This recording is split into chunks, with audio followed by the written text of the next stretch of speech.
Oh, yes. Absolutely. You may have seen her on the Hallmark Channel wearing her famous split Eagles Chiefs jersey or gifting her sons chocolate chip cookies ahead of the Super Bowl. She's our favorite Disney expert. My girl is Dee Dee, my mother-in-law, and now she's officially not gonna lie. Donna Kelce, welcome to the show. I'm excited to be on the show. I can't stand it. This is great. And I mean, here of all places. I know. Can't get any better. I figured if we were going to do the Donna Kelce episode that everyone's been asking for, Perfect. Perfect place to do it. Every time you walk in the gate, it's just like you feel like you believe in magic all over again. yes. Yes, you do. It's a great feeling. Now, how does it feel to be one of our most requested guests?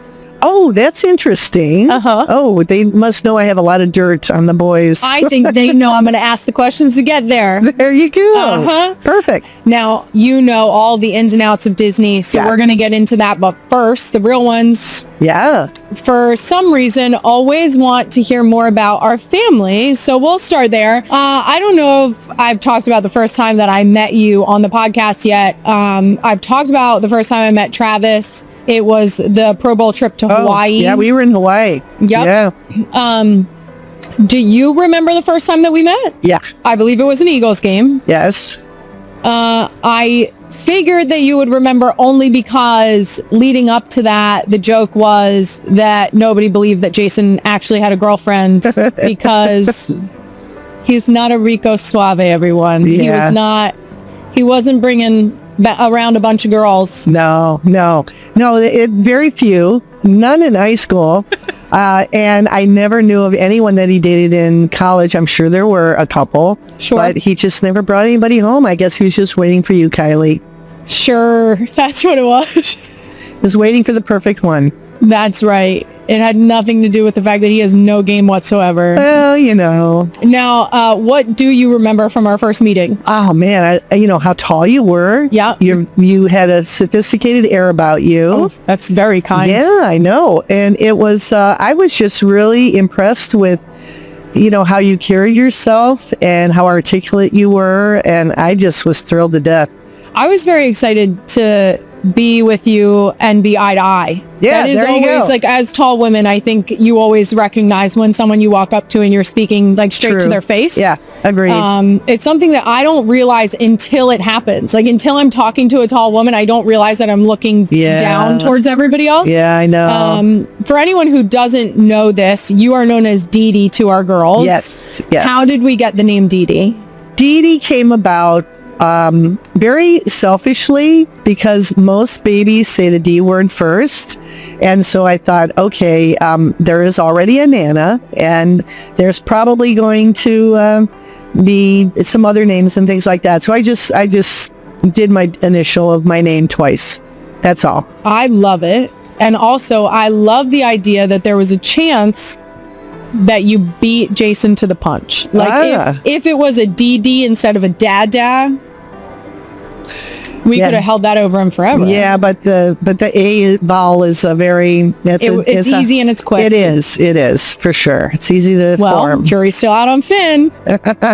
We still have a chance. Now you were just in town visiting. What's the funniest thing that one of the girls has said or asked you ever? Just recently, Bennett came up to me and she says, "Now, what's your name again?" Yeah, she'll humble you. That one's a little nuts.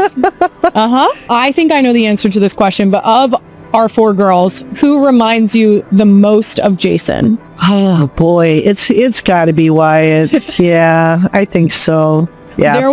I'm not sure that I've told the story on the podcast before, but I have said before that there was a time when Wyatt, I think she was around 2, and I remember her having a tough moment, we'll call it, and you were staring at her in like a very just like observant way, and I looked at you and I said, "Is it giving you PTSD?"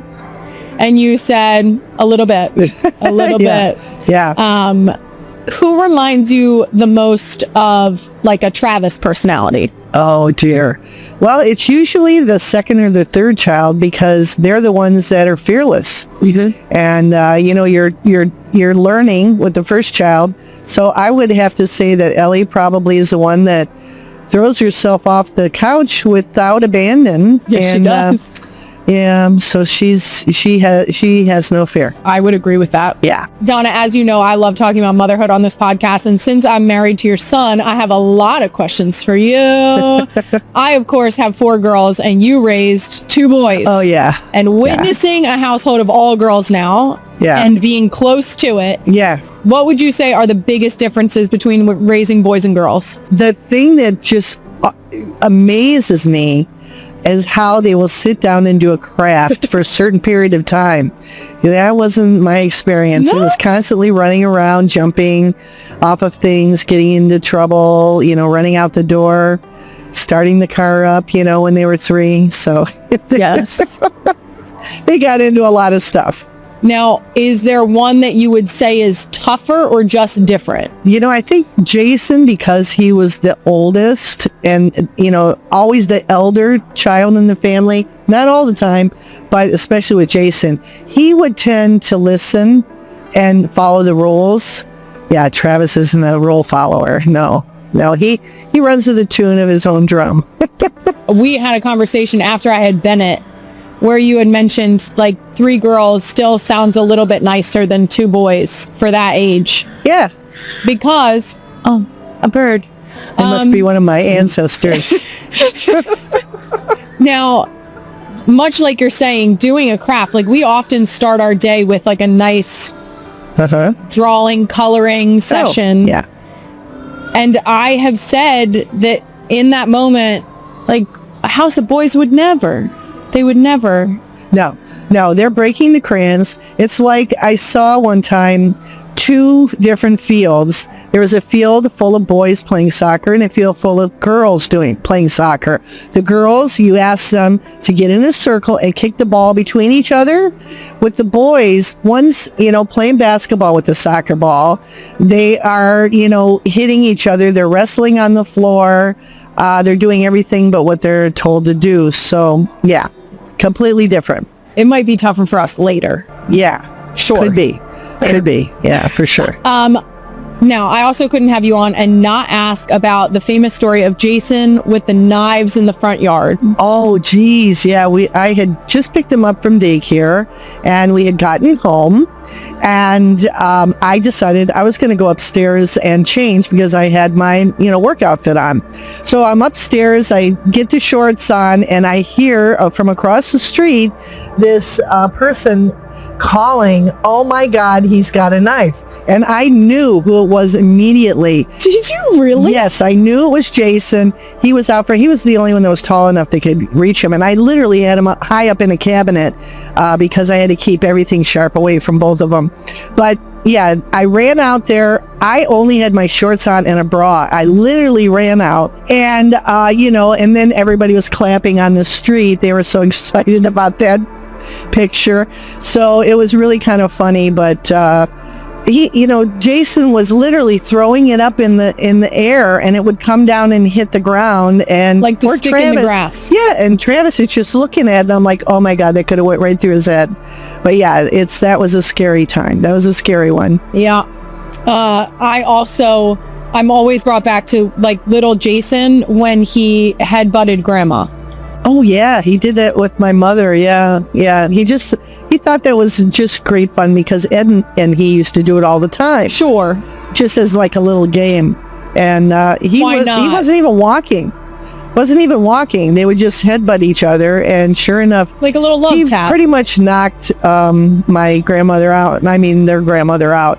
And the other time is Jason was 2 months old and I had just dried my hair and he picked up the hairdryer and hit me over the head and I saw stars on that one.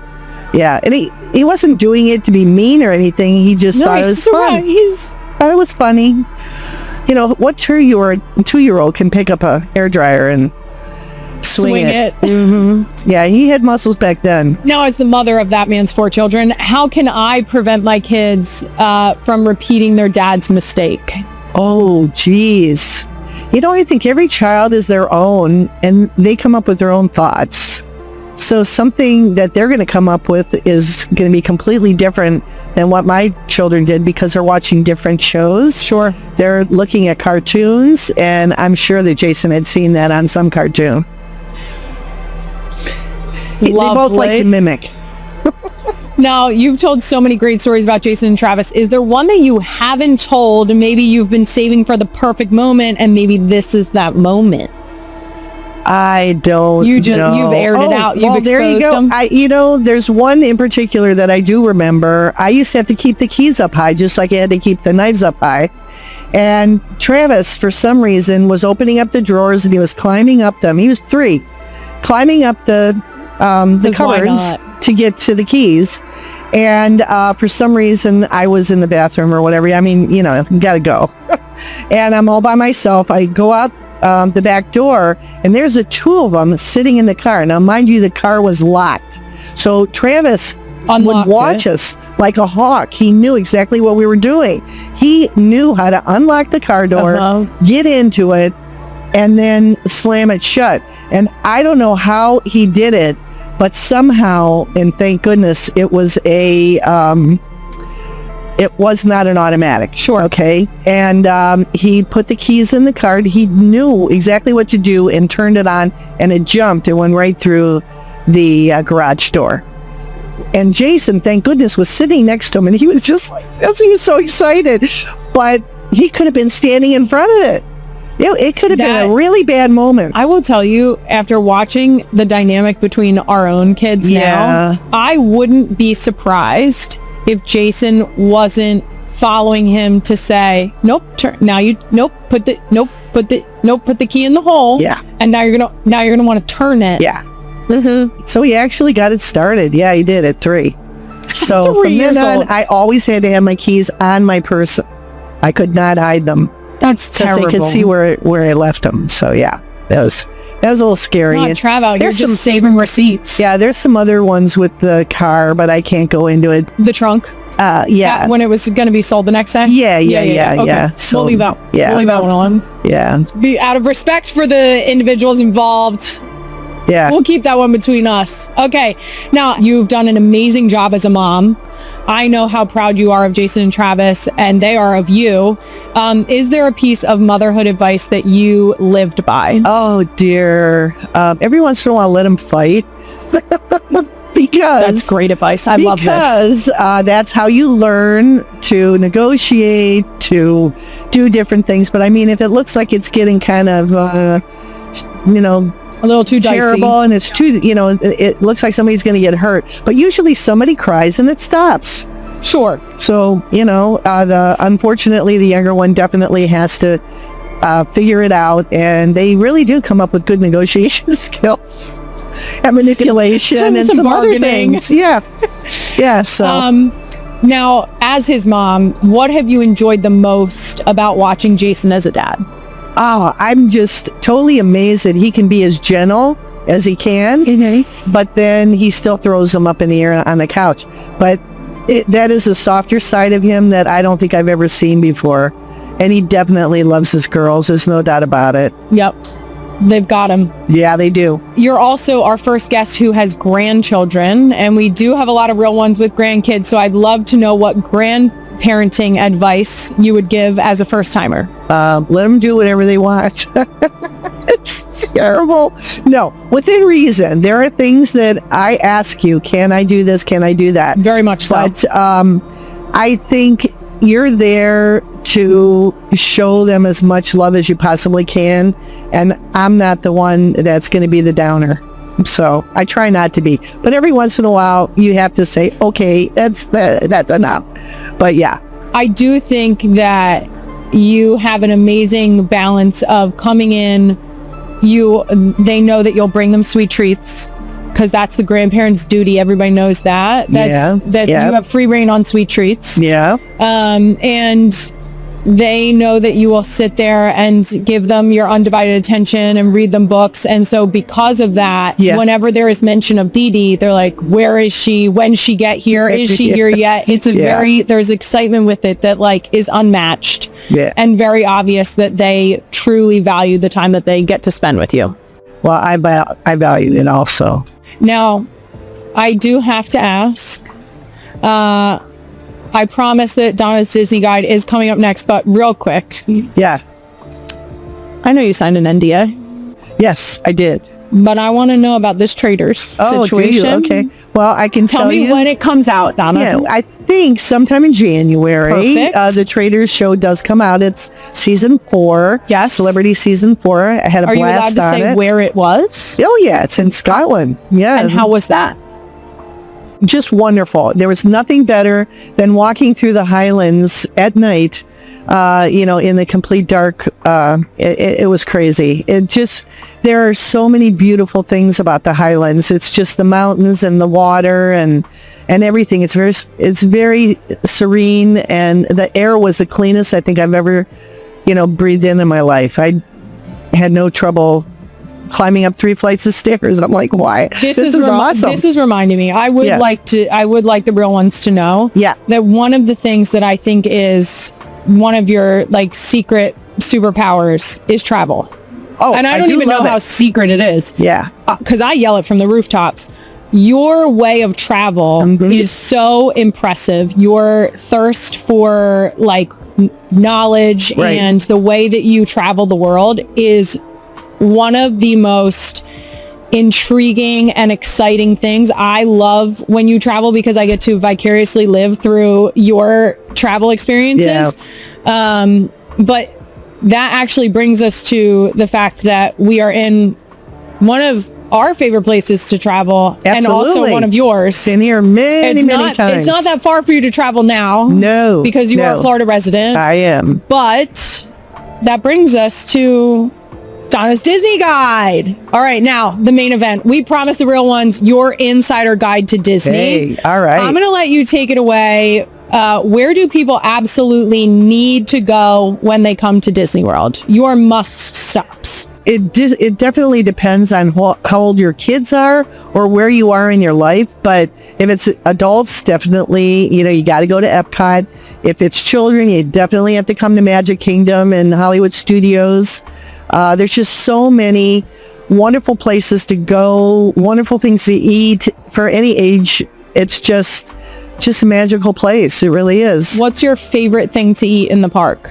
Oh, geez. I think caramel apples. I just love caramel apples for sure. That's my mother-in-law. Yeah, there you go. Now, do you have a favorite ride personally? Yes. Favorite all time was the one that just came out, a couple years ago, is Guardians of the Galaxy. I could ride that over and over and over again. I love that ride. Rumor has it that I will be riding that ride this week. Yes. Yes. I'm a little nervous about it. No, don't be. You will love it. I know. You've given it rave reviews. I am nervous. You're watching the world go by as you're going around it, so it's fun. Now, do you personally have a favorite park? I would think that Epcot probably is my favorite just because I love Soarin'. I love... you love travel. Yeah, I do. I love to see all the different, countries and go around the park and see all the different types of food. It's just, you can't beat it. And you've never lost the love of Disney. I try to get as many times as I can. Obviously, growing families, you can't go as many times as you really want to go. But it's just a special place. It just feels like home to me. And it's just this feeling like you're just free of all the strife and things that are happening in your life that are weighing you down. I also really appreciate that you have made this your home and that we get to come and not only visit Dee Dee, but get caramel apples together. For sure. That's good. That's always the best. Thank you so much for coming on Not Gonna Lie. No problem. It has been incredible having you. Thank you. Specifically in the happiest place on earth. It doesn't get any better. It's magic. I know. It's the Disney magic. Yes, absolutely. Now, before we wrap this episode, I have one more surprise. We need tiny humans. Oh, of course. Travis Kelce and the Kansas City Chiefs are savoring their rare bye-week pause as their next clash with the Denver Broncos looms on November 16th. Yet the real spotlight falls on the magnetic pull between Kelce and his fiancée Taylor Swift, who have quietly turned New York City into their own cinematic escape. Last year's bye week saw them slipping into a Yankees game. But this time their return to the city brought a surge of anticipation as they were photographed stepping into Polo Bar, dressed in matching black tops and holding hands like a power couple built for legend. On the November 5th episode of his New Heights podcast, Kelce dodged his brother Jason's probing about personal plans, laughing as he shut the door with a playful no chance. Meanwhile, Swift was seen across Manhattan days earlier, sharing dinners with Gigi Hadid, leaving fans buzzing over when Kelce joined her or whether they will remain hidden in the city's glow until is called back to practice together. At this moment, the couple seems determined to guard their private plans for his rare week away from the field, and they carry plenty of excitement as a source told US Weekly on October 28 that they are already deep into wedding planning while the outlet revealed they are likewise searching for their forever home. Progress on their nuptials is steadily growing, and the insider shared they remain equally invested and Taylor finds it sweet that Travis wants to participate. The source noted they enjoy keeping a low-key home rhythm despite their high-profile careers, and it feels grounding to build simplicity and calm together. A second insider added they truly unplug whenever they are side by side, and they love to switch their phones off and welcome zero distractions. Swift herself shared her longing for a peaceful future with Kelce in her Life of a Showgirl track $H Now. In the chorus, she sang, "I just want you, have a couple kids, got the whole block looking like you, the world to leave us the __ alone," and the track slides into her dreaming of a driveway with a basketball hoop, a place to boss up and settle down. She told Apple Music's Zane Lowe that Kelce was the one who made her believe she could want a future like that, explaining that when she met Travis, she finally felt like someone who could have real romantic whims and wild, hopeful dreams. She added, "I don't know if you've seen the movie Happy Gilmore, but he has this happy place where he escapes to a perfect little world whenever things get stressful or chaotic," and she revealed that the chorus is her describing her own version of that sanctuary. Meanwhile, Travis Kelce left Western New York with sore ribs, a tough loss, and a viral moment trailing behind him, but also with something no one quite expected. Admiration for the people jeering him settled strangely over the moment as the Kansas City Chiefs marched into Highmark Stadium carrying a 3-game winning streak and the rising belief that they were finally starting to resemble their old selves again, only to be knocked into a 28-21 defeat by Josh Allen and the Buffalo Bills. The loss tightened the AFC race and reignited the sharp edge of one of the league's fiercest modern rivalries, leaving Kelce productive yet far from decisive with 4 receptions for 66 yards and no end-zone celebration to build on his 3 touchdowns this season. The game's most startling moment arrived late in the second quarter when Patrick Mahomes targeted his tight end in the end zone, the ball drifting behind him as Kelce stretched for it and instead absorbed a brutal hit from safety Cole Bishop that folded him over and left him gasping for breath. He walked off before halftime, clearly shaken, and emotions were crackling like live wires as he made his way toward the tunnel, where cameras captured him turning back toward the spectators and lifting a hand to his ear in a bold invitation for the roaring crowd to keep their shouts and insults coming, a moment that exploded online and instantly fueled the storyline of yet another fiery chapter between a superstar tight end and one of the NFL's most relentless, high-voltage fan bases.